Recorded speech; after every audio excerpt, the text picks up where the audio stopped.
I'm Jeffrey Caruso. Um, my book is Inside Cyberwarfare. It's the third edition. First one came out in 2009, right after the Russia-Georgia war in 2008. And this book came out during Russia's invasion of Ukraine, and much of the book was informed by my experiences with a Ukrainian team at their Directorate of Intelligence for the Ministry of Defense, who were conducting offensive and still to this day are conducting offensive operations against Russia. So I was very fortunate to have one of my best friends working there, and we came to an agreement with his bosses where they would be able to share certain details on certain operations. And there, to my knowledge, it's the first time that they've appeared in print. So I'm very excited about, the ability to have done that, because it really changes what we have been thinking about all along, I think, in terms of what cybersecurity, how to do a risk analysis with cybersecurity. That's now, completely changed. So how has it completely Tell us changed that from story. when you first formed an opinion or had some expertise on this? So you had some principles or concepts, and now what are those principles and concepts, and describe that change? So back in 2010, I was I had a contract with a very large professional cybersecurity services company to do post breach remediation, so consulting with the executives and so on. And the big fear then was loss of intellectual property. So at the worst, in the worst case scenario, a company would lose patent information or secret research, that valuable stuff, but it really just comes down really to dollars and cents. And so we all felt like cyber could maybe be a precursor to a disaster, but we never actually saw that happen. And so for many years, it was financial crime or intellectual property theft, and those were the two big things that an adversary via a network could accomplish. Well, and now it's become removing people from a Zoom room because Carmen has just disappeared for some reason, as you were mentioning what it used to be. Yeah, Carmen's in somebody's target package, evidently. So yeah, okay. Well, let's wait for her to come back. But yeah. I hope you don't mind talking about this, because this transition in you and transition in the field, I know that you're both interested in it and ambivalent about. But are you okay talking about it? Oh yeah, yeah, yeah. You can keep going. She'll come back, I'm sure. Okay, so the difference, of course, today, the difference as of 2022, after the Russia invasion, was that these cyber operators in Ukraine came up with a way to create kinetic effects. So multiple gas line explosions. And kinetic here means, just to be clear, it means physical actions in the real world. Yeah, physical not effects. Just messing with data, not just stealing your data, not just inserting data.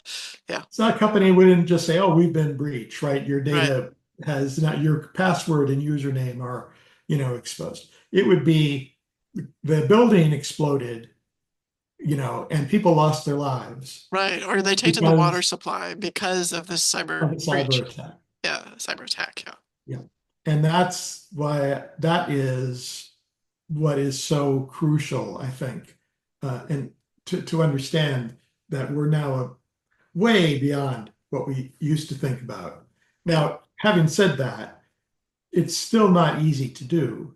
It's not like you can, there's some special secret malware that if you get your hands on it, you can now create a fire, at your ex-wife's house for, after you've hacked into her email, you can also burn down your There own may be house, in the right? future also, right?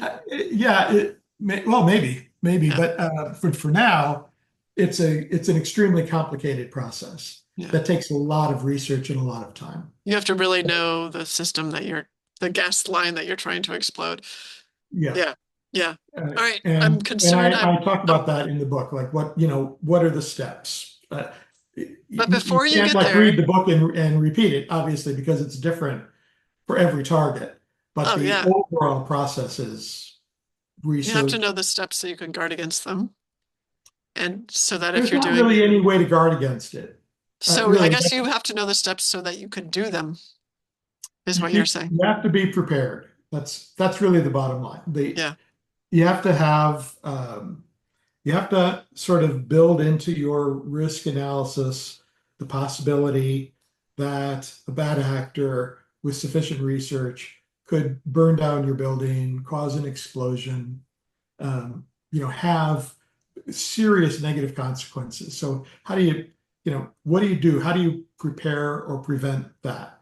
And and this is not a book that gives you a detailed explanation about that. And partly because if you dive too deep into how to guard against it, you're also at the same time sharing information that could be reverse engineered to create, to make it easier for somebody else to do that or to do Right. something similar.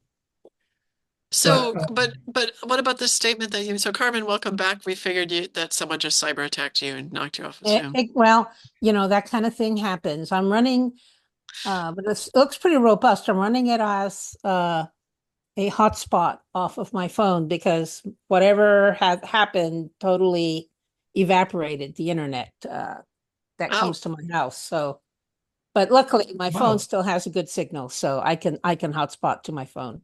okay. It So looks you pretty really good. were cyber attacked. Okay. Okay.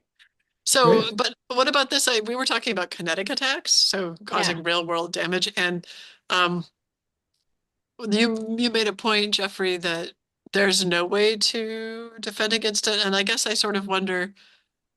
So I'm in a farmhouse right now in an Airbnb in rural Maryland, and this is a really good way to defend against such a thing. Um, Yeah. I mean, right? So like that's a way to defend is to not have your whole smart house set up or your smart building set up, right? Yep. Yep. And I recommend that at the end of the book, I have a afterward. And I give three strategies that everybody should find a way to implement, and one of them is to reduce your attack surface, meaning don't be so connected. Um, and uh, and that your phone basically, these are things that are not novel, but your phone really is a surveillance device. It's so easy to find you as long as your phone is turned on. It doesn't matter who you are. There's always a way. You've got 100 apps or more on your phone. There's always a way to find you. And once they find you, like for example in Ukraine, once they would find a desired target, they would launch a drone to confirm, get a picture. And once they've confirmed it, then they would send out a team to intercept that person and bring him, back, kidnap him for interrogation, or worse. So, and that's done so frequently that it's silly, really, and not just by the Ukrainians. It's done everywhere. It's done by any government that is in the operating in this century understands ad tech and how to leverage it to find who you're looking for. So the Ad tech, ad tech, ad tech, ad tech advertisement is technology. advertising technology. It's the advertising technology that underscores the way that Google, for example, sells you ads, Mm, mm. or Facebook, right? Those are probably the two main players. Um, they have so much data on so many billions of people. And I remember years ago, um, I was reading a book that had just come out by a Harvard professor, Surveillance Capitalism. So, which was a wonderful book, but it's like 700 pages or something. And as I'm reading it, I was thinking, if I were in government today, I would acquire one of these um, uh, companies that is in the ad tech, industry, that is buying and selling slots in an auction, because they have access to an incredible amount of data, 60, 100 data points on every individual. You could really, and this was leveraged during the 2016 election, sending targeted ads to people that were sort of swing voters. And those targeted ads would be filled with misinformation, but it would come up on your Facebook feed and it would look legit and you would believe it. And it didn't have to be about politics, it could be about COVID, it could be about anything. Um, Hey, so about those ads, are those mostly, what's the strategy there? I mean, I don't know if you look into this at all or know about this, but are they mostly preaching to the choir and reinforcing existing views? Or are they challenging? Or both? yeah, well, the purpose is to inflame. Yeah. So they'll look for people that are already um, susceptible, to misinformation.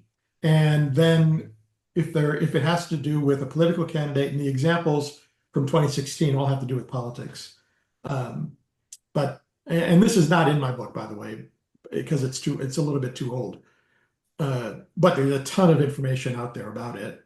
And um, as an example, Facebook provided its data to a company in Great Britain, in the UK, that prior to being a company that helped political parties elect their candidate into office, prior to that, they did information warfare operations Is this for Cambridge different Analytics? governments.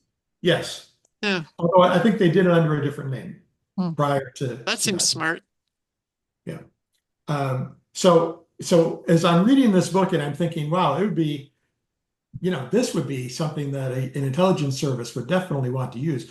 Well, I came to discover that, in fact, they were way ahead of me. I mean, they were way ahead of this book. In fact, they were doing this. They've been doing this for a long time because that's their business. Why not? That's exactly what they were. Uh, they have the authority to do.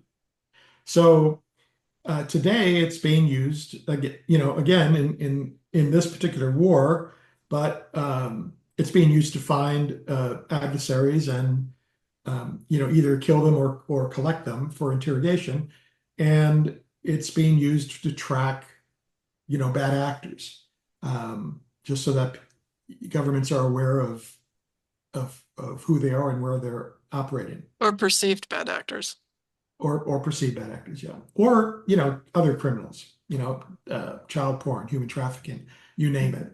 It's just a great way, an easy way to find someone. Now, having said that, apps like Signal and Threema and others that utilize encrypted communication, it makes it a little more difficult.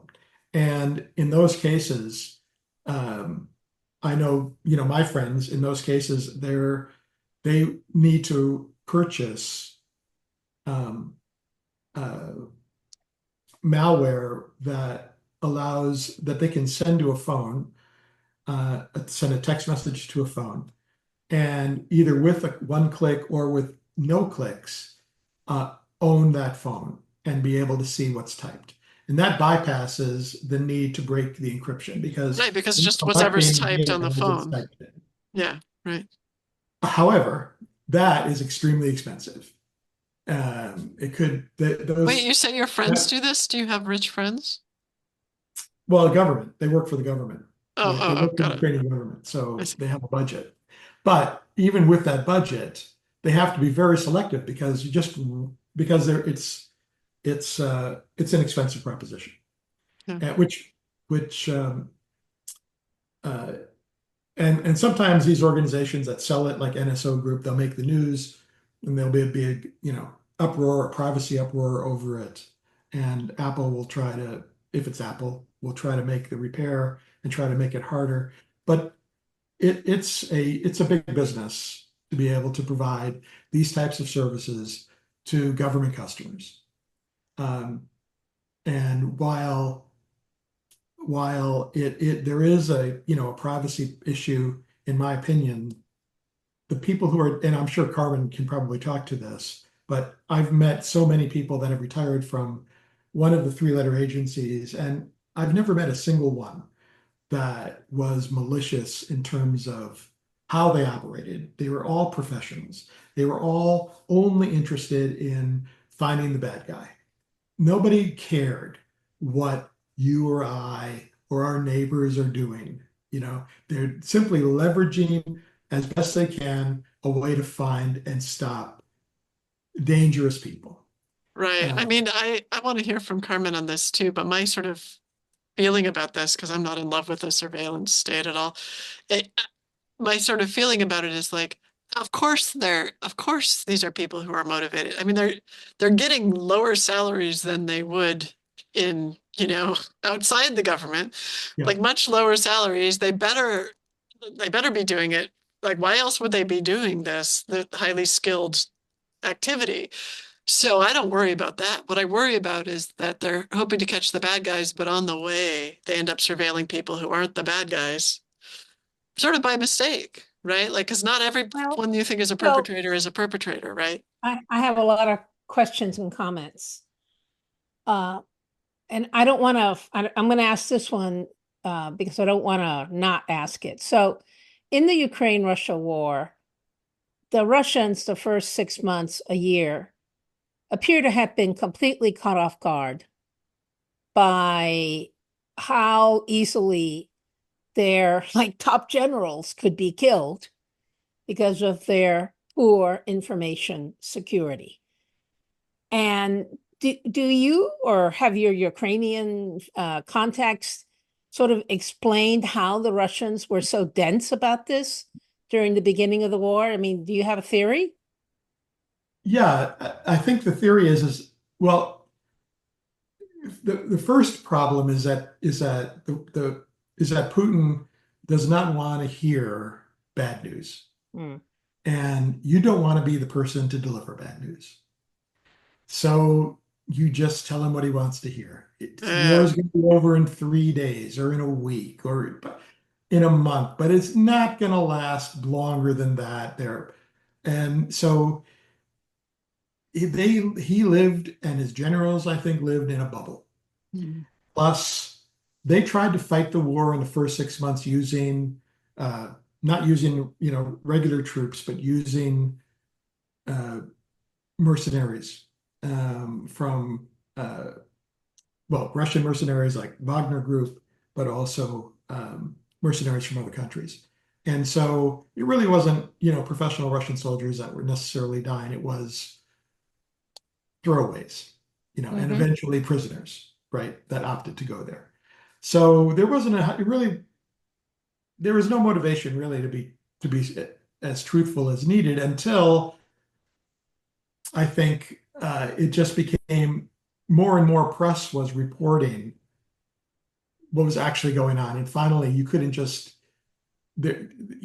keep hiding it, right? And then Russian generals started disappearing or getting replaced. Um, so, but also, the Ukrainians were inside a lot of Russian networks and infrastructure for many years prior to the invasion, from at least 2013. Uh, so they did have inside information just by virtue of the fact that they'd been working on it for a long Right, time. right, yep. And then on the, by the way, I just got a note that there's some power outage here. So that's what's actually happened. There is no electricity. But luckily, my setup here is running right now on the laptop battery and on my smartphone, and I think I'm good for probably at least half an hour before anything right. horrible happens. Good. The second thing on this sort of, going after the bad guys, but accidentally, maybe slightly on purpose, sucking up people that are not bad guys. I mean, I don't even think it has to be on purpose. I just think it. yeah, no, it could be accidentally or Yeah. whatever. But I mean, it becomes on purpose when you realize what the potential collateral damage is of what you're doing, but you decide that you need to continue doing it. Then it is basically on purpose. You say we will have this collateral damage. Here we go. Yeah. Here you brief it out, you tell Yeah. people, okay, there's no way we will not inadvertently, without targeting them, pick up on the activities of people that we have no intention to pick up their activity, because your target is moving throughout the world, Right. throughout their community, and you have no Yeah.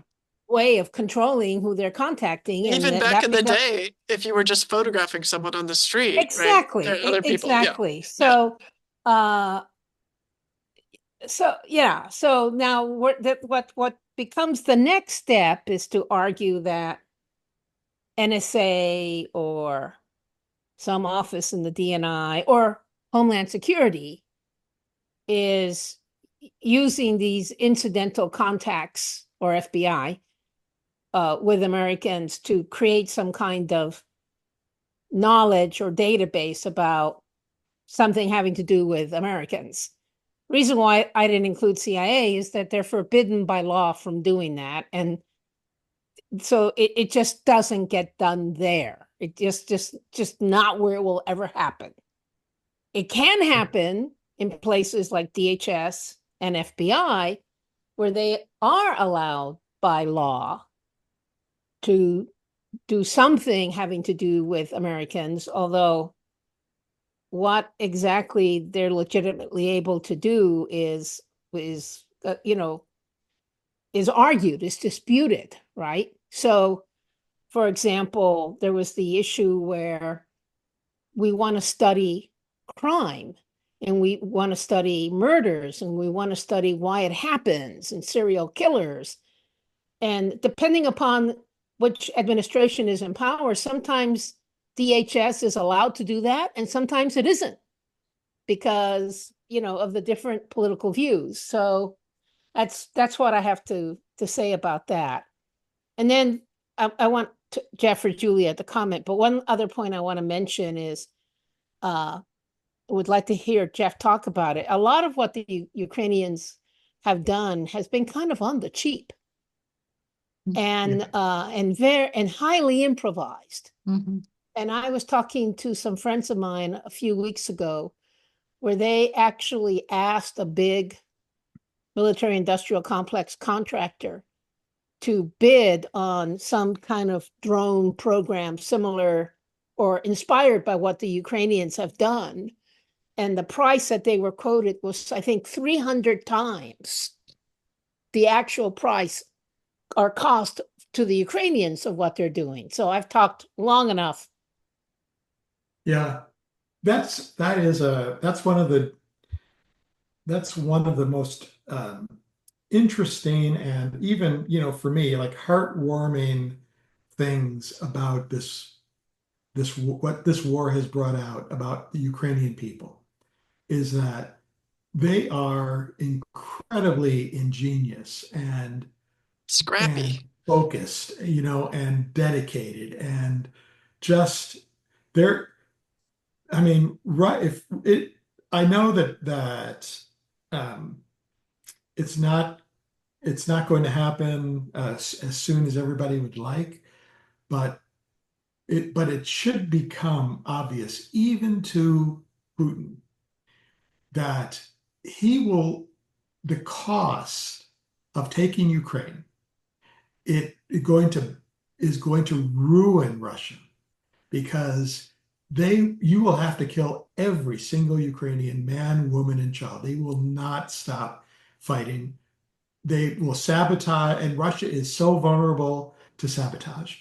And part of that is because Russia has been so corrupt that, and I write about this in the book, one of the Gazprom plants, the biggest Gazprom plant in Russia and the second largest in the world, they never connected the alarm system that would have triggered had these guys done what they had done.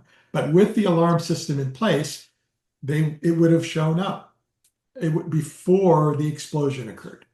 And yet, because of corruption, they said, yes, sure, it's in. Everything is in and working, when in fact it wasn't. And Gazprom took the vendor to court. The vendor went bankrupt.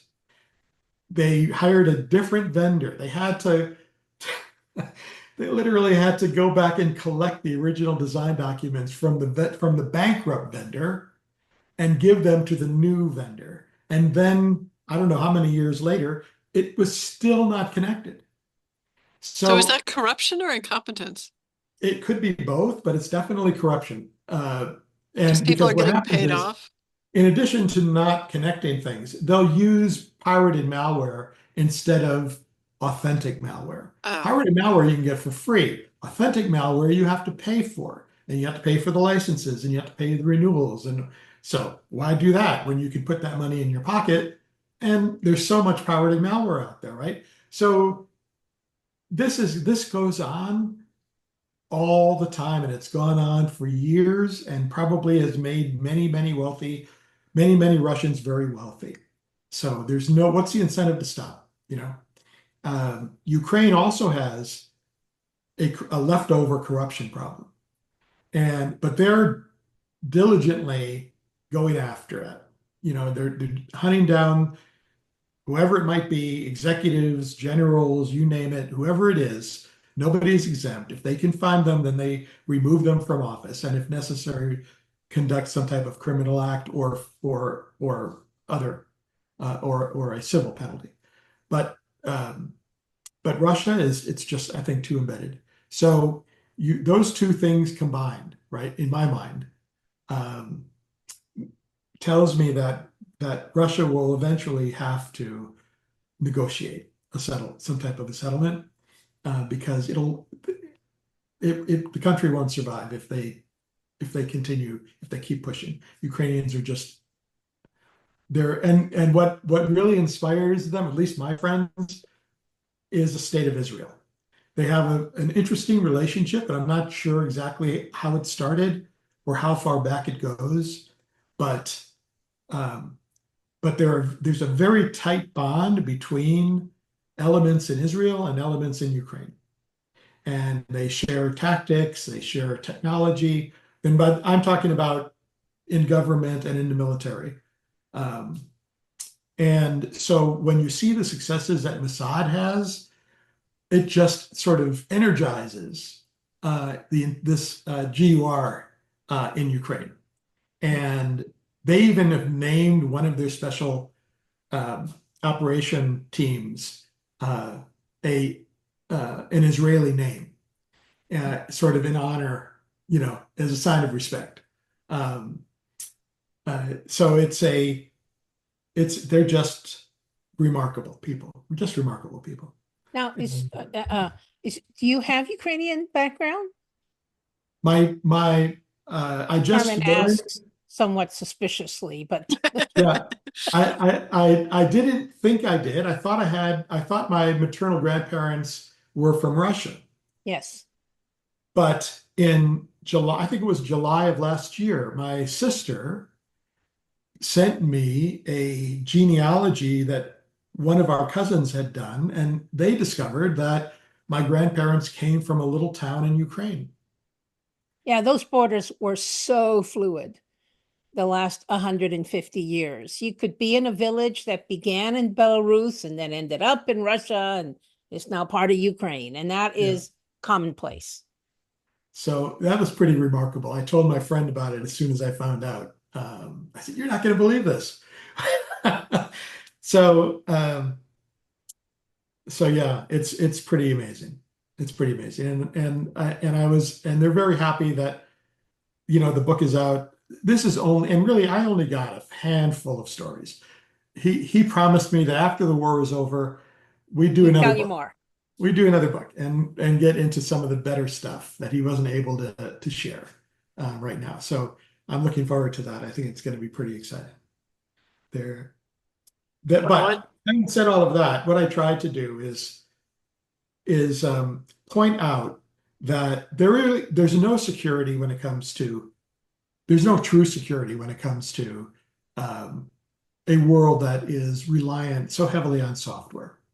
And software, has never been secure. It's like I used to think maybe in the early days it was better. And then it just got worse. The more complicated it got, it just got worse. Well, part is true. The more complex, the worse it is. But there was never a time that it was secure. From 1952 Right. or whenever it was that John von Neumann created the architecture for high-speed computing, and then they started writing software for it. It's always been flawed.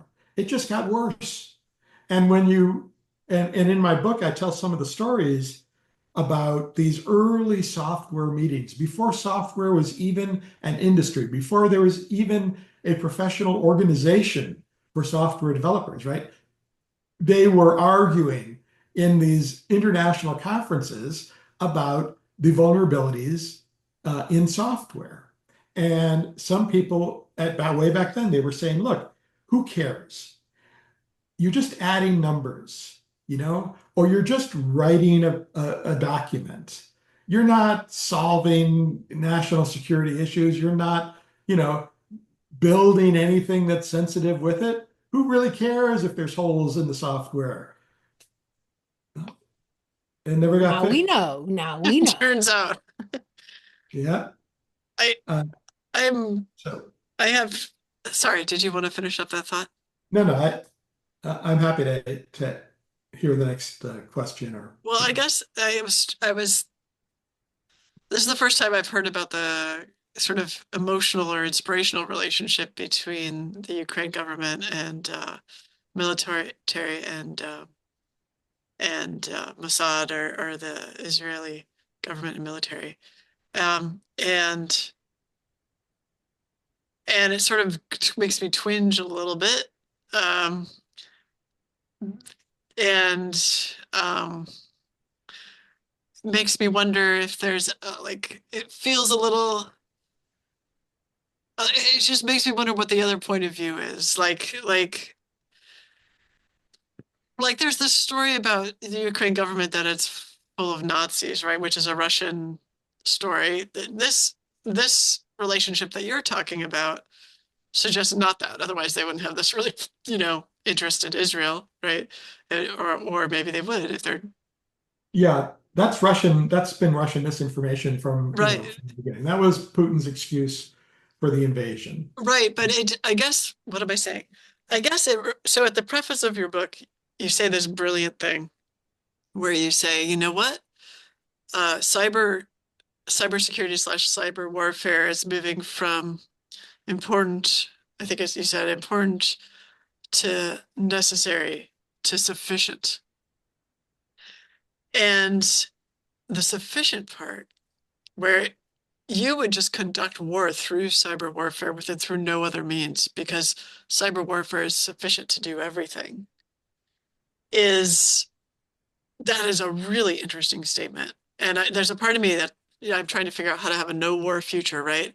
And maybe one way to have a no war future is to have a no gun and bomb future, but to have a, cyber warfare future, like switch it over for the modality, which humanity has been doing for thousands of years.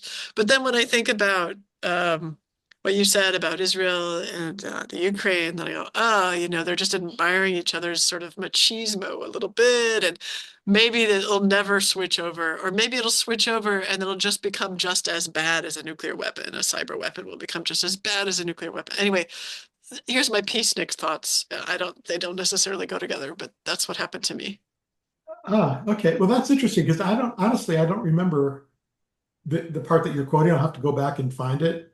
But I would say that, in fact, there's no chance of cyber ever replacing, warfare. It's just so much easier to bomb something than to figure out how to destroy it via cyber means. That's how it They is will, now, but when we have AIs whose job it is to do that, we could press a button and say cyber attack this thing. yeah.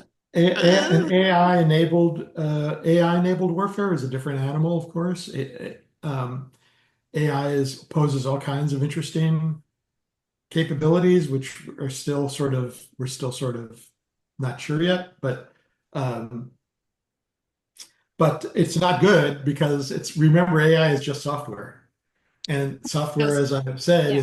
is still a broken system. Yeah.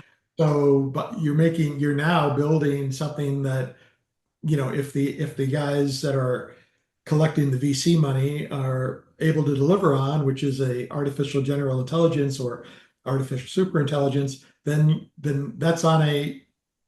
that's you're building a sort of a quote unquote god using materials that are basically untrustworthy, meaning the code. Yeah. And well, how is that a good idea? So uh, so that's why Well, it's a good idea if there's nothing better, right? And that's always the answer, right? It's like you're always building with these trustworthy materials, but if there's nothing better, then it becomes a good idea. yeah, well, it's not like you have, yeah, it would take so much time and money to actually write something in secure code that people don't do it. Yeah. Uh, so the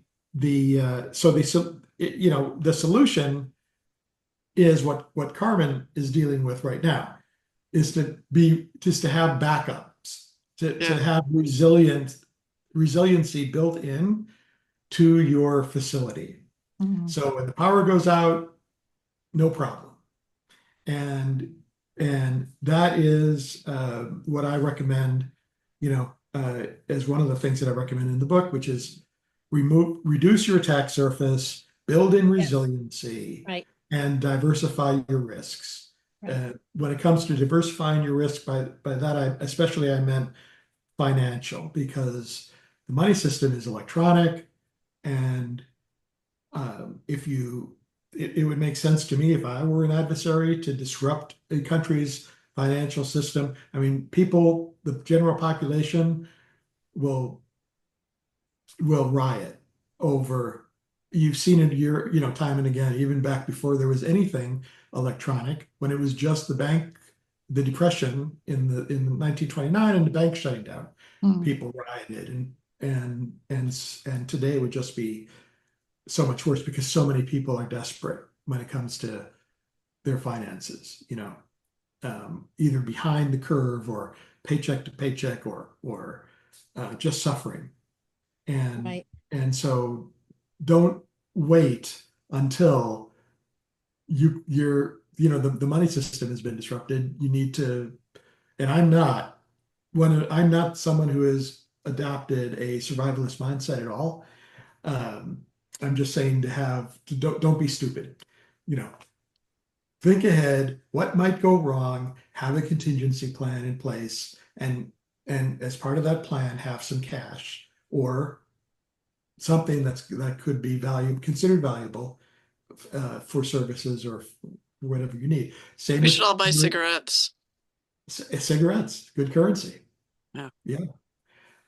Or Um, coffee, anything addictive. yeah. Yeah. Great ideas. Yeah. Absolutely. Same with medicine. Yeah. And I discovered that, in fact, there are services today online that will sell you additional supplies of your prescribed drugs. Yeah. So you've got backups Yeah. of whatever it is that you have a prescription for, because you may not be able to rely on your normal monthly trip to the pharmacy. You're going to want to Right. back Right. up, you know? Yeah. What about mitigations like trying to figure out how to make it so that people don't want to can't really get anything out of attacking you? Like there's no payoff for them.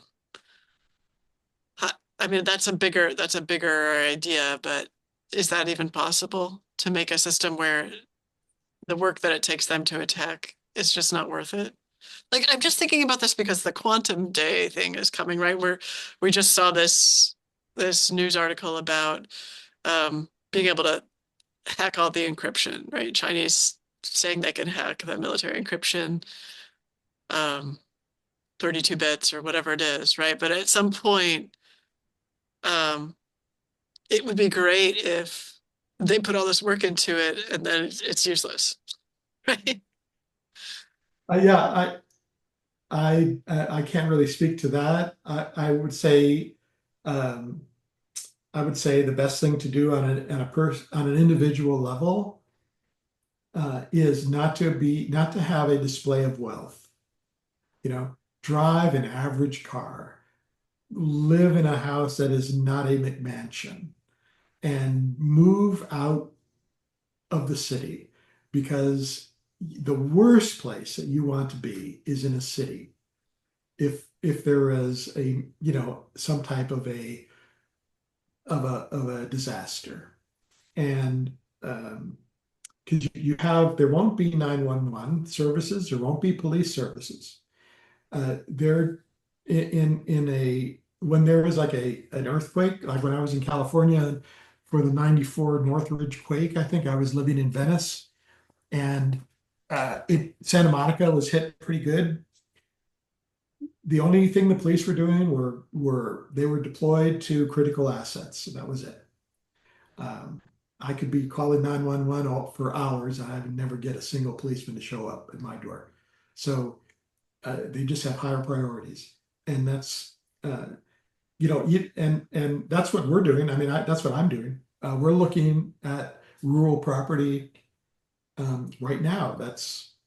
That is we hope to be able to move to next year, and I encourage everybody to do that. Just get out of the city. So can It's we make our not where you listeners want to like, be. so I'm scared that our listeners slash watchers are going to become paranoid preppers. And is there any, are you suggesting that?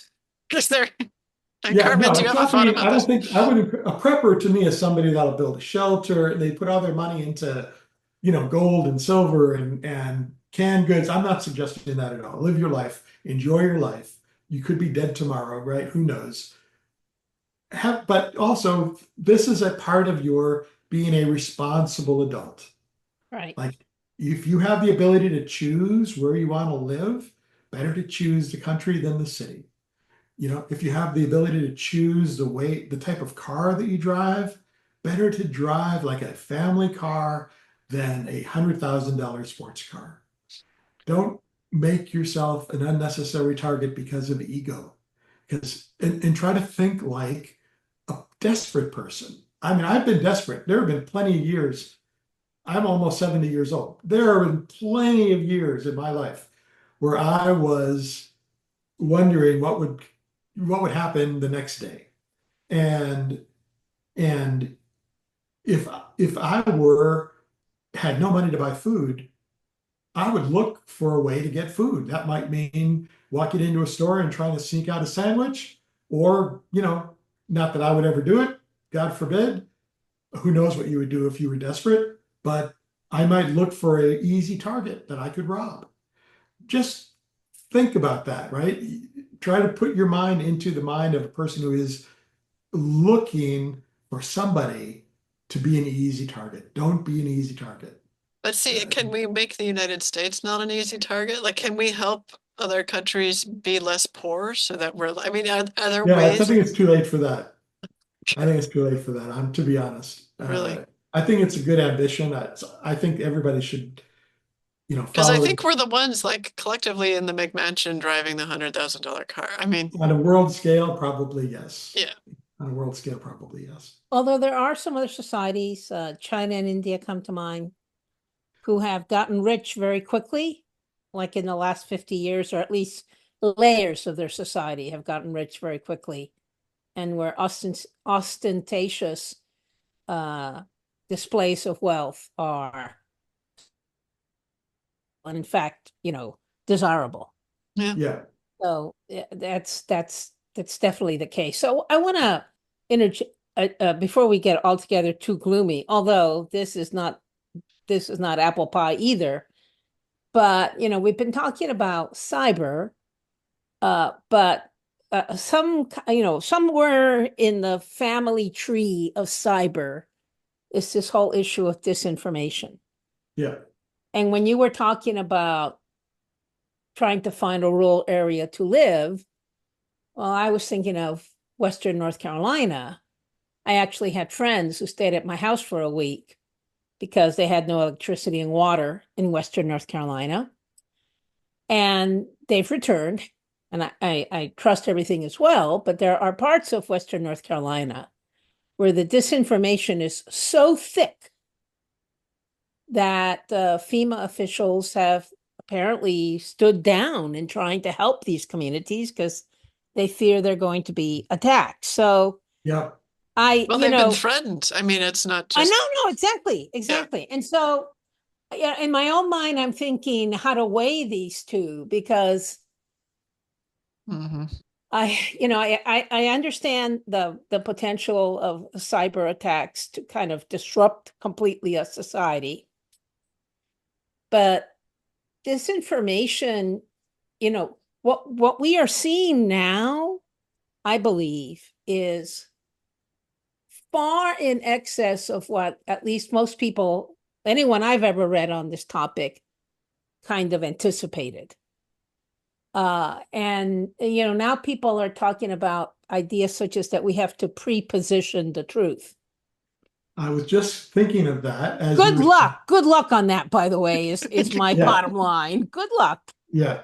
And I just spent a long weekend with my high school friends. What does that even mean? Sorry, before you go into that, Pre-position the truth, or sort of anticipate what the truth should be? all the rumors. No, all the rumors that are going to be spawned by this crisis. Oh, and defend against them. Oh, right. Pre-positioning the truth. Yeah. And I was out with my friends. We had a tremendous weekend at the Albuquerque Balloon Festival. We were actually in Santa Fe, and let me just say this is a bucket list event. If you haven't done it, it's my second time. It's fantastic. But these are all very successful women. All very intelligent, very successful women.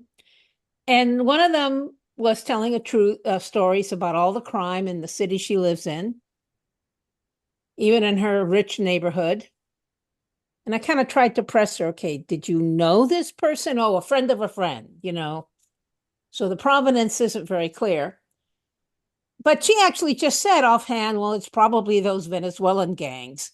And I have this image of millions of Americans believing that there are hundreds of thousands of marauding Venezuelan gangs going around and, I'm like, there might be a Venezuelan right outside my house for all I know. You better check. Maybe that's why the electricity went out. So I didn't say anything. I didn't rebut.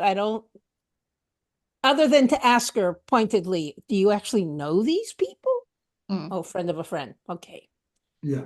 But so what are your thoughts about the relationship between disinformation and cybersecurity?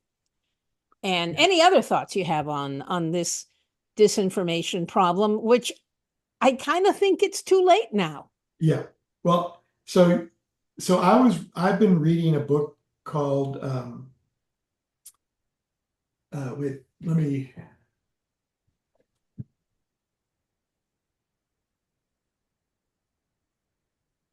I'm sorry, it's by Annie Duke. She's a world champion poker player. Oh. And it's called Thinking in Bets. And it's a wonderful book. And she pulls from a lot of research in the area of how the brain works, including Kahneman's book and others, and talks about how it's the first thing that you hear that the brain part of your brain just embraces as truth. The first time you hear it. every time after that, you have to work so much harder to disengage the Mhm. brain from that belief. Mm. So getting out first, like Carmen had said, is, I think, Reposition the truth. exactly right.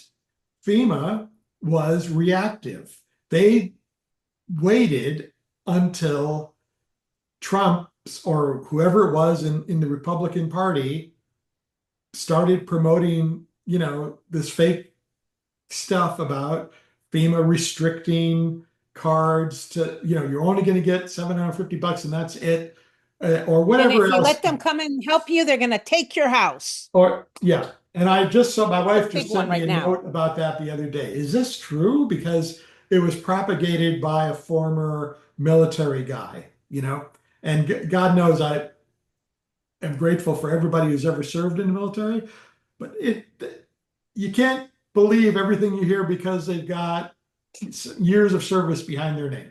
You still have to exercise critical thinking. Right. Right. When, so yeah, they need to be first in the news cycle and really saturate that here's what we're going to do. This is how we're going to do it, This is and a problem with every federal agency. It's like they don't have PR. They need major PR. Well, but see, it's not so simple Well, I know I'm not because saying it's simple, but I'm saying I it has think to be it was at the done. beginning of the no, it's there's a theological complexity. It makes it almost impossible. Mm. So at the beginning of the Biden administration, they appointed someone to be in charge of some kind of disinformation, combating disinformation office Mm. at Department of Homeland Security. What an uproar about this. Even close friends of mine, who's a lawyer, was an assistant U.S. district attorney, he thought it was a horrible idea to have, it's Orwellian, to have the government somehow be in charge of information. We will tell you what And is true. yes, so this understandable distrust of government on this issue is exactly what will make it very difficult for them to do public relations or preposition the truth. That is And a theological. I have come to believe that the complete disruption of how information works in societies is eventually going to lead to a rethinking of all of our concepts of government. But that's the exciting part. This will be generational. Now the Chinese are off, they're doing their own thing right now, but it is based on they have a strategy, they're trying to execute a plan on how to control information flow in the Chinese society for the benefit of the Chinese Communist Party, and they would say for the benefit and greater prosperity of China in general. But that's what they're actually doing it. I don't know of anyone else who is doing that, and I don't know if you know, Jeff. But yeah, I you think almost this. need you need an Go ahead. authoritarian regime to do it, I think. I hate hearing that. I mean, I'm not going to argue that point, but Yeah. I hate hearing that. I think we dug our own grave when we made the news a for-profit department.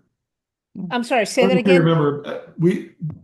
remember, I said we dug our own grave years and years ago when we made the news cycle or the Right. news department a Right. for-profit department. Exactly.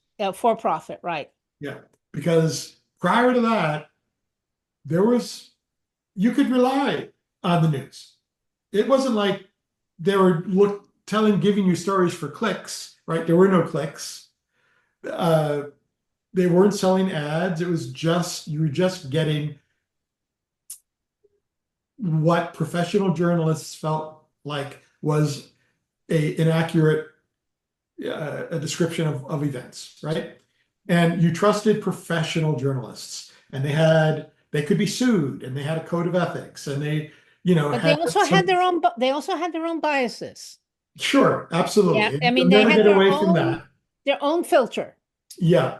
But what's happened since then it became for profit. And so then you were competing for views. And then so the more, the more wild and bloody and enticing the headlines were, the more views you were going to get, the more ads you were going to sell. And that really has continued, except now it's clicks, you know, and because anybody can be a journalist, quote unquote, not really a journalist, but anybody can be a purveyor of information. Do your own research. Do your own research. Yeah. Uh, But and that so, shouldn't be discouraged. I mean, so that it's complex because do we want a world in which the government or the journalists or any particular group is sort of like, you should really go to the authorities to get your information. I mean, like, do we want that's basically an authoritarian system. Like, do we want Well, that? that's basically China. Yeah, exactly. And so yeah. I don't think we want that either. But I think that it's not, I guess I want to say, Jeffrey, I don't think I do think that the outsourcing or creating news as a for-profit industry was part of the problem, but it wouldn't have gone to the extreme that it has if it weren't for the addiction cycle of social media. And I think AI could have a solution for this. It's possible, theoretically speaking, that if you had an AI that was ingesting real-time events, and was fact checking at the same time.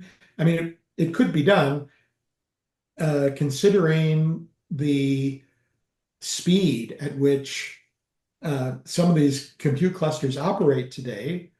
Instead of focusing on trying to achieve AGI, make it more narrow and focus on fact checking and but it's not delivering and fact checking so quickly that it almost seems to be, you know, not really noticeable.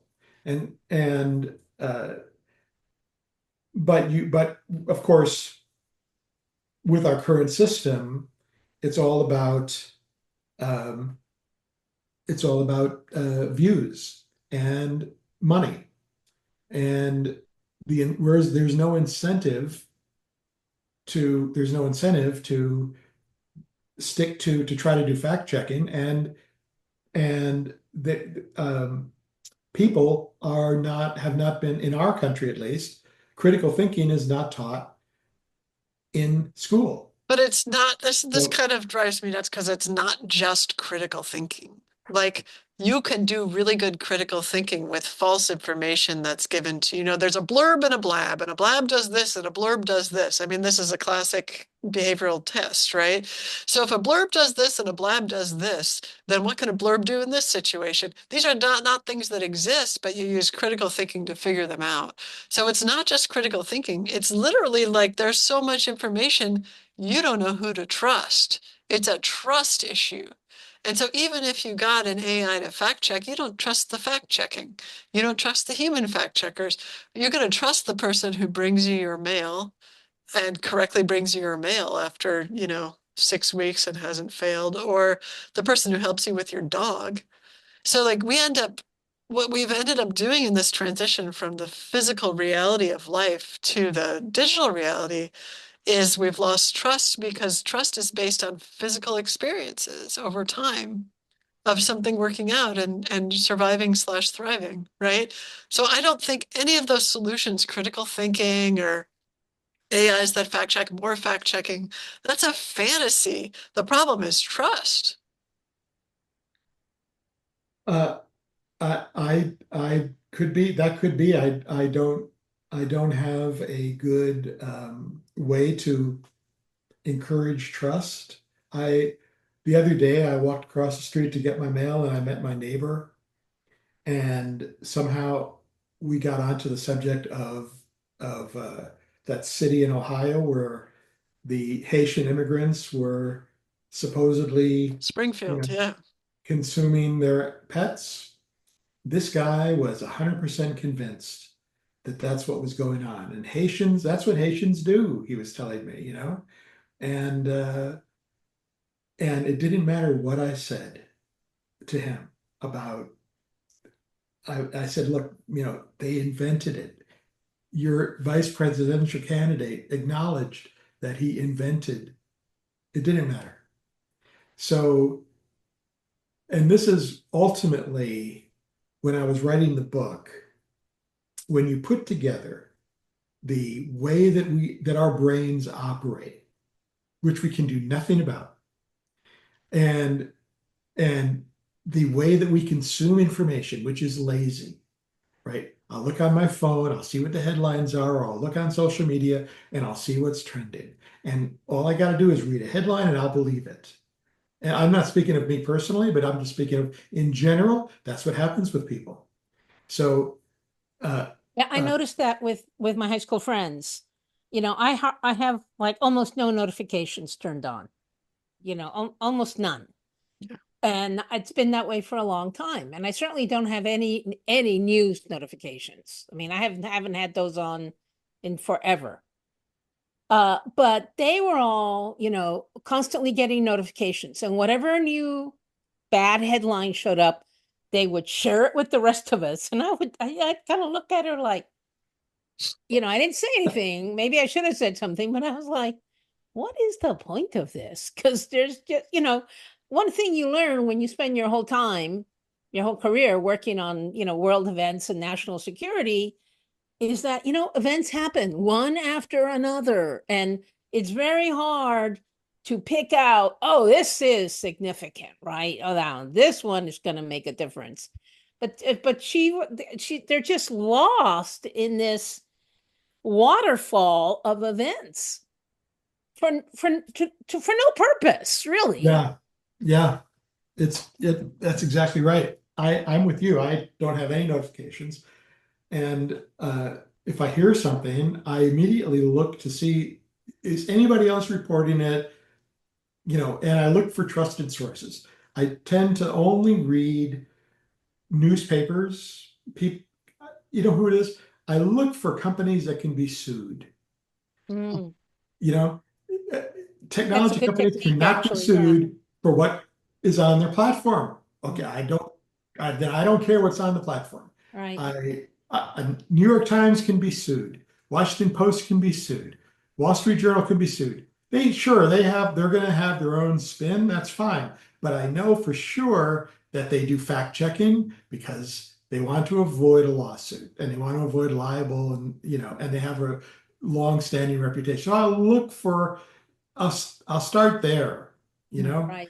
and I recommend that in the book. I said, look, just put together your own trusted news feeds, avoid social media as a source of news, because it's just a quagmire. You'll just get sucked in and you'll never find a way out.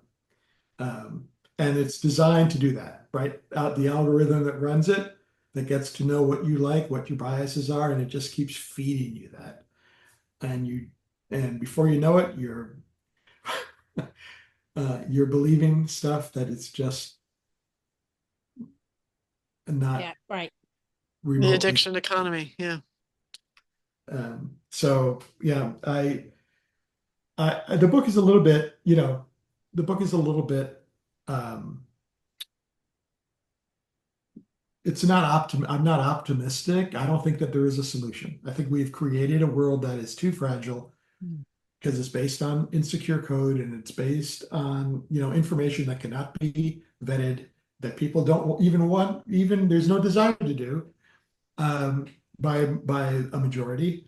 And so the best thing to do in that circumstance is to set up your life so that when things happen, you have some insulation. Right. You're by trusted friends, you know? Even if you disagree with your neighbor, at least build a relationship, you know, so that you can be friendly and have different uh, beliefs about whatever. Uh, it's important when there's a disaster that you can't survive by yourself. You have to have people that you trust around you, or at least that you have a friendship and a knowledge about, and also just the basic requirements to survive. Right. So that's how I that's in the afterword. It's, So common let me sense. try I try to imply to, I try to use common sense as much as I can right. in the book, and hopefully it'll be beneficial. So let me try to get you to uh, cogitate on a more positive outcome. So it's it's 2050.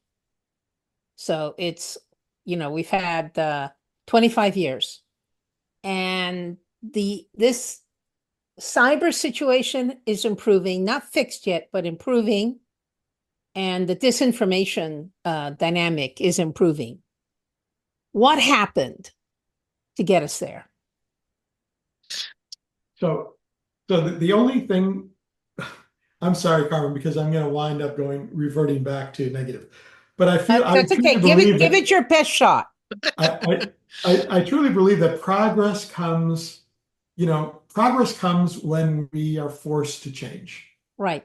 So there has to be an event that forces us to rethink, to get together as Well, that's great. That's great. So there has to be a big precipitating event. Exactly right. That's like everybody sobers up, Yeah, right? that's right. That's right. Like a near-death experience. Yes. And uh, and so once that happens, then many positive things can come out of that. Mhm. Rethinking everything. And one of And Julia's favorite Deus Ex Machina, I don't think I'm pronouncing it right, Deus is Ex is Machina, yeah. huh?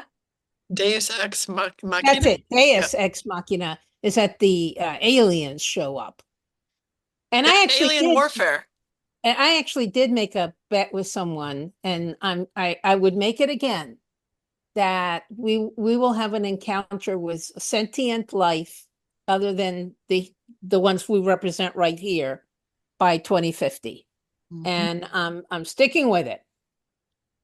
I have no problem with that. I'm totally on board with the universe being filled with mysteries and facts that we do Right. not know about and probably cannot really comprehend, and that such an encounter would for sure, yield a a a, a it would force us to change, and um, and I think that's a really good possible scenario that would do that. So I had not thought of Yeah. it. I had not considered it. Because I was looking backwards in history, and the changes that occur from a safety perspective, they were all disasters, right? Massive Right. loss of life or terrible attrition. That's what prompted legislation that brought in safety factors. But Right. what you're talking about is at a much bigger scale, and could have, the result that we're all talking about, right? A positive Right. change. Right. So I hope that something like that does occur. Honestly, I think that would be awesome. Uh, Very cool. yeah. Thank you. Yeah, nice way to end that. Um, yeah. I mean, look at, like, I still look at those in Peru, those Yeah. giant Oh diagrams. yeah, of course. Yeah. Like, how in the world could anybody What do the that? hell? Yeah. Well, the other thought experiment I like to engage in, and this is, rough, so throw in ideas, is there are certain things that humans living together have to do at scale. Recovering from a tragedy, helicoptering in 1,000 new pylons for electricity lines, got to be done by some entity at scale. And, as someone, I describe myself as an anarchist. an optimistic, happy anarchist who believes that humans should be able to figure out a way to organize themselves to do things at scale without creating institutions of power that almost always have sort of a life on their own. They become sort of self-perpetuating, and in the worst circumstances, they become corrupt, right? And what might allow us to self-organize, to do things effectively at scale without having to create institutions of power? Well, maybe some kind of artificial intelligence, which I know relies exactly on the software that you so convincingly point out is so vulnerable. But nevertheless, if we could figure that out, that's sort of my thought experiment. Can we don't, it's not that we need government and we don't need ideologies. It's that we need the ability to do big things at scale. How do you get there? That's the essential thing that we need. Yeah. Yeah. I started writing, after I finished writing this book, I started writing a fiction book, which I'm hoping, I'm figuring it'll be another year or two probably before it's ready to share. But it looks at that, it looks at that. And I think it's really interesting if you were to build this AI framework, if a higher intelligence, right, even if it were from elsewhere, it's not about aliens. But since you brought it up, Carmen, it could be, Right. because I was pursuing it from a different angle. But you've built this ability for an intelligence to occupy this technology. The way that they're building it right now, they're assuming that the technology is going to evolve as if it's like a living thing. They like the way that the brain evolves. They're assuming they're building this, black box, this neural net. It's designed to look like a brain. It's designed to work like a brain. So why not evolve, right? Like a brain. There's literally papers of thousands of pages talking about this, which doesn't make any sense to me. It's like, all right, well, how did it become an organic thing, right? But why not, if a superior intelligence were to see that, it's like, well, you've built this beautiful house for me to move into. I'll just move in, right? And now all of a sudden, Yeah. there you go. You've got artificial superintelligence. It's just that it's not what you thought it was. And I think sure, there's evidence that's happening right now, Jeffrey. I think there's evidence that you can show that that's happening right now. That we don't understand how consciousness works. Yeah. So if we And build they a don't understand substrate, how that black box works. Most exactly. engineers will tell you. Yeah. And so here are complex dynamic adaptive systems. What we know is complex adaptive dynamic systems are related to intelligence. What we don't know is how they're related to intelligence. So it could be one of these like radio receiver type situations, right? Yeah. So there's your alien invasion. It's Yeah. AGI. Well, this has been a stimulating conversation. I always like to go into these nooks and crannies and see what I can find in there. Yeah, I'm glad you did. I'll be thinking about that for the rest of the week. So Yeah, this was a lot of fun. a lot of fun. Thank you.